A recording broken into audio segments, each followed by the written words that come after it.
کی خوشی کس میں ہے؟ یہ تو جہد تسلسل ہے نا۔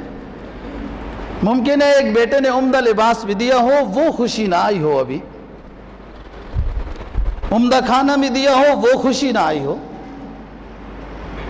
یہ اس میں محنت کرتے رہنا ہے اور دعا بھی کرنا ہے کہ اللہ میری محنت کو قبول کرے۔ وَلَا تَقُلْ لَهُمَا أُفٍّ وَلَا تَنْهَرْهُمَا وَقُلْ لَهُمَا قَوْلًا كَرِيمًا، کہ کبھی والدین کے سامنے اف تک بھی نہ کرنا، ڈانٹنا ڈپٹنا تو دور کی بات ہے، تیوڑی بھی نہ چڑھانا۔ وَاخْفِضْ لَهُمَا جَنَاحَ الذُّلِّ مِنَ الرَّحْمَةِ، ویسے تو جھکنے سے منع کیا ہے، لیکن والد کے سامنے، والدین کے سامنے اپنے کندھوں کو پست کر کے حاضر ہونا، کسی حرکت سے، لب و لہجے سے، گفتگو سے آپ کے والدین کو تکلیف نہیں ہونی چاہیے۔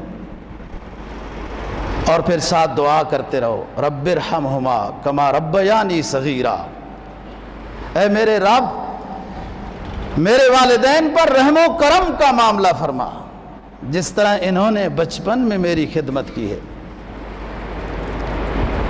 پالنا، تعلیم دلانا، ہر طرح کے خرچے اخراجات برداشت کرنا، یہ تو جو والد نہیں ہے نا، وہ والد جب بنیں گے تو پھر اندازہ ہوگا کہ اولاد کی پرورش کتنی مشکل چیز ہے۔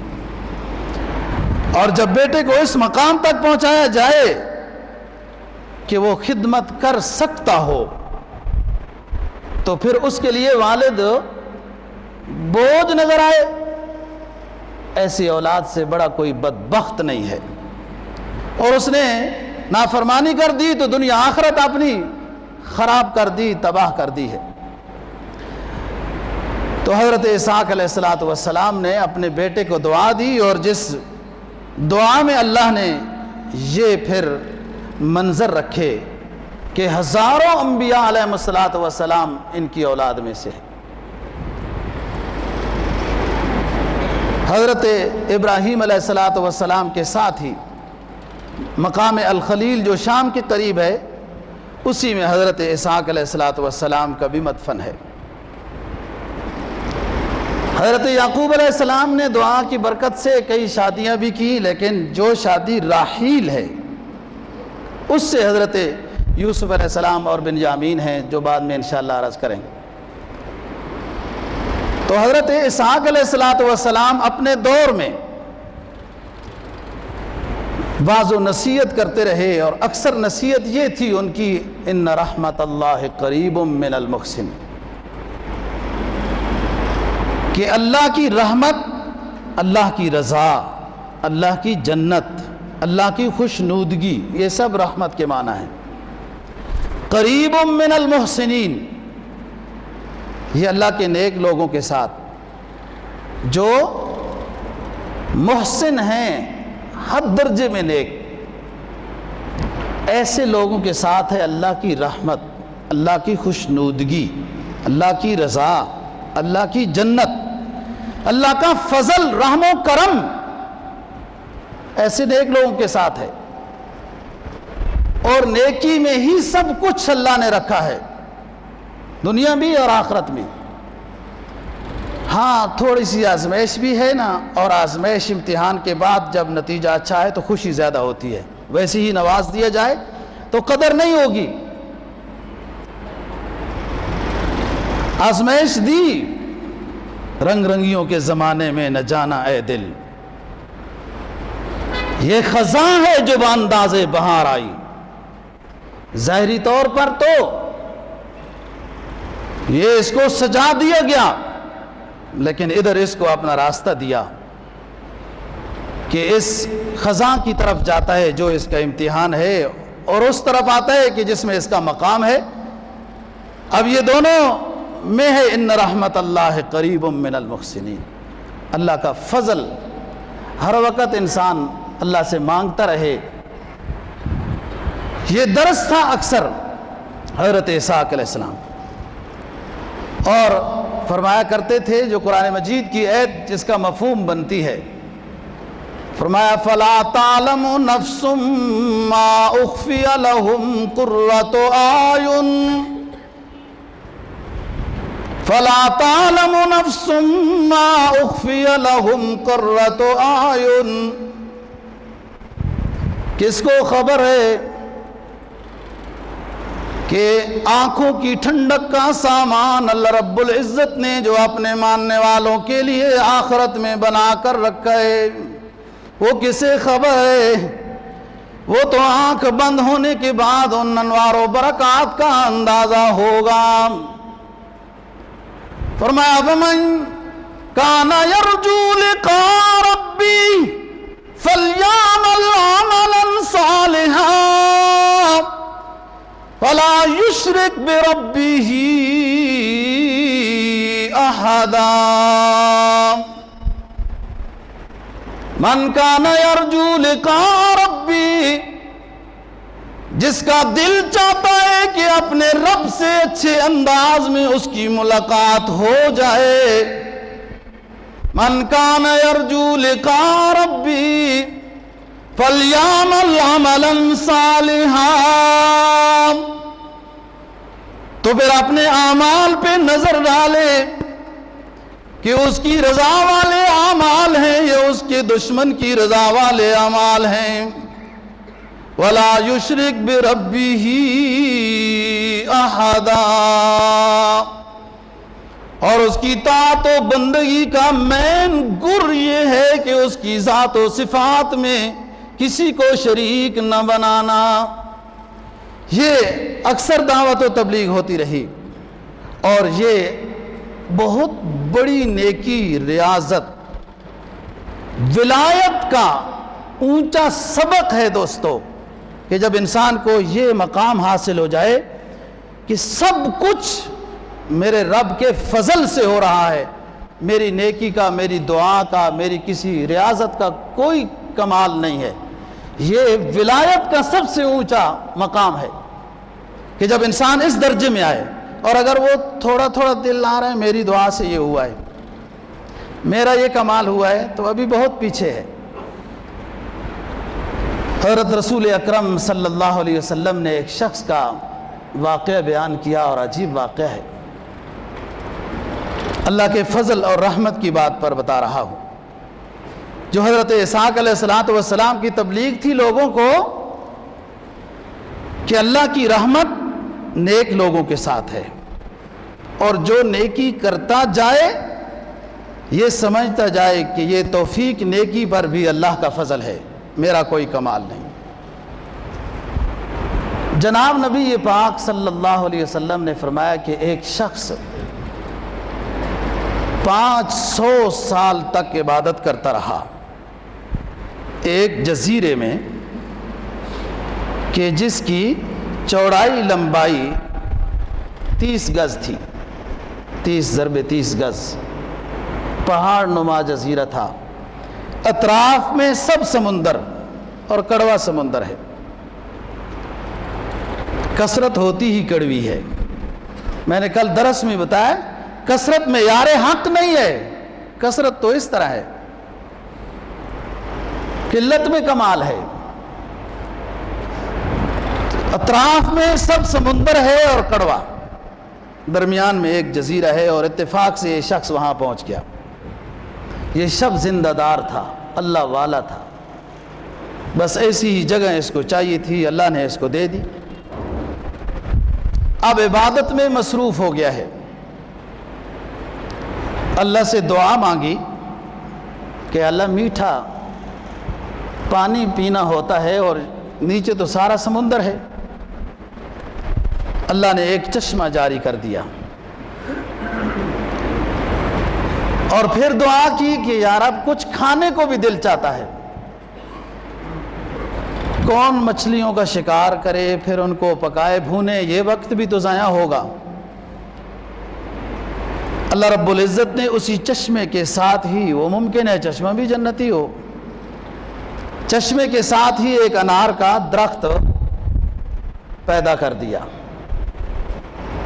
اور اس انار کے درخت میں یہ خوبی رکھی، یہ شخص شام کو عصر کے بعد وضو بنانے جاتے تھے، عصر کا وضو بنانے جاتے تھے، پوری رات عبادت، پورا دن عبادت، پھر عصر کے وقت تھوڑا سا کوئی کلولا یا جو بھی، عصر کے وقت اس چشمے سے پانی بھی پیتے تھے اور وضو بھی بنانے جاتے تھے، میٹھے چشمے سے۔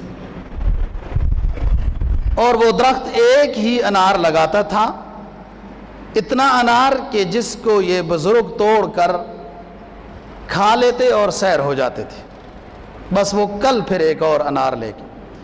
500 سال تک اس بزرگ کی عبادت بھی اسی انداز میں رہی، وہ پانی بھی میٹھا اسی طرح رہا، وہ پھل بھی ہر روز ایک انار کی شکل میں انار کا درخت دیتا رہا۔ اب یہ دعا کر رہے ہیں اللہ تعالیٰ سے، یا اللہ اتنی عمر ہو گئی ہے، مرنا تو ہے، لیکن سب دعائیں یا رب آپ نے قبول فرمائی ہیں، میری ایک دعا اور ہے وہ بھی قبول ہو جائے تو آپ کا مزید انعام ہے میرے اوپر کہ میں جب سجدے میں ہوں تو میری روح قبض ہو جائے اور پھر اسی طرح پڑا رہوں قیامت تک۔ میدان حشر میں جب لوگ اپنی قبروں سے عالم برزخ سے اٹھیں گے تو مجھے آپ سجدے کی حالت میں اٹھانا۔ یہ دعا بھی قبول ہو گئی، آپ نے فرمایا یہ دعا بھی قبول ہو گئی، سجدے کی حالت میں روح قبض۔ جناب نبی پاک صلی اللہ علیہ وسلم فرما رہے ہیں کہ جبرائیل علیہ السلام نے یہ بات مجھے بتائی کہ حضرت جب ہم آپ کے پاس ملاقات کے لیے آتے ہیں تو ہم اس بزرگ کو اب بھی دیکھتے ہیں کہ وہ سجدے میں ہی ہے۔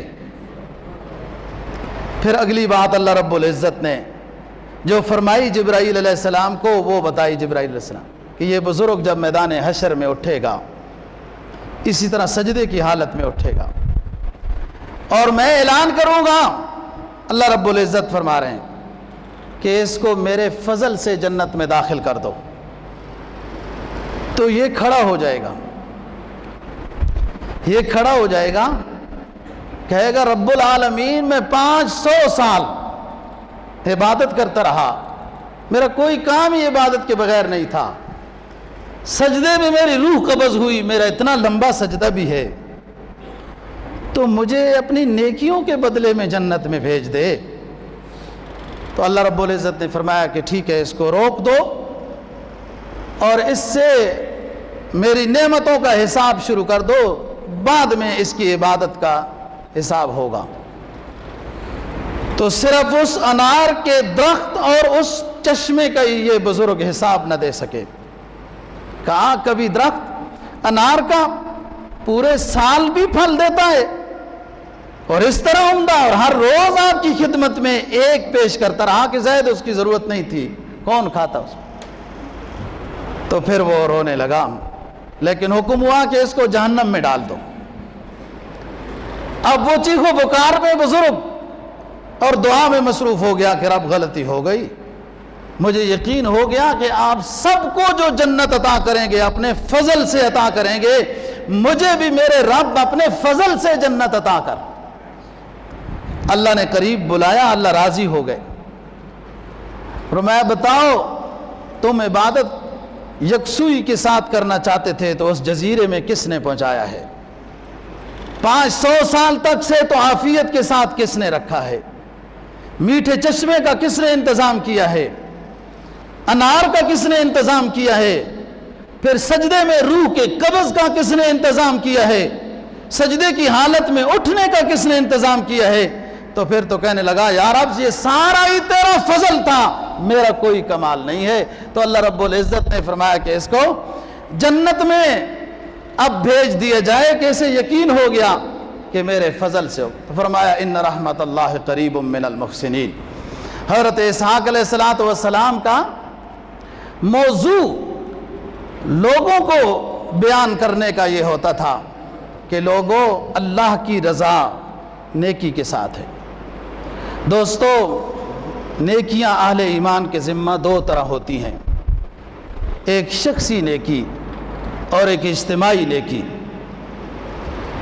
شخصی نیکی تو ہر کوئی کر سکتا ہے، شخصی مقام بھی اگر تقوی کا حاصل ہو جائے تو پھر بھی اللہ کی رضا متوجہ ہو جاتی ہے۔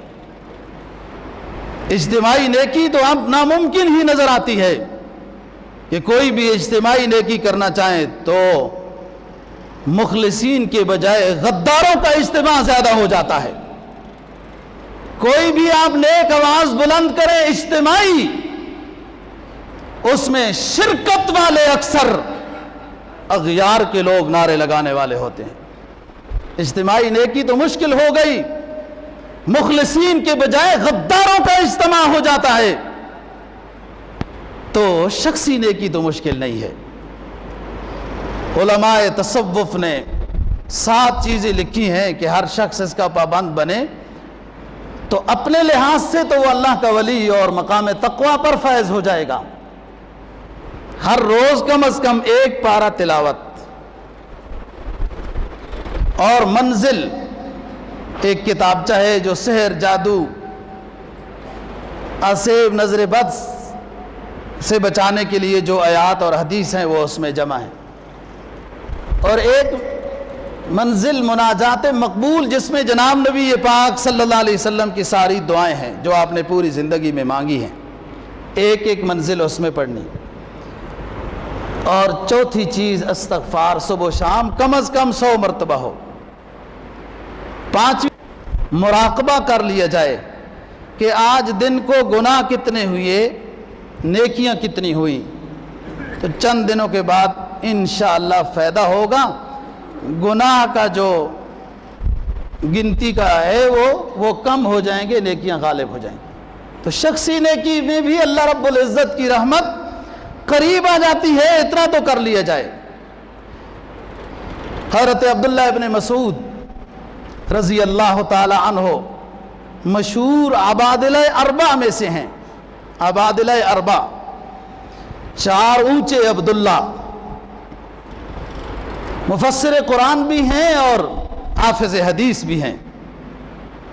2 صحابی ہیں نا جن کی تفسیریں چھپی ہوئی ہیں اور ملتی ہیں، عبداللہ ابن عباس اور عبداللہ ابن مسعود رضی اللہ تعالیٰ عنہما۔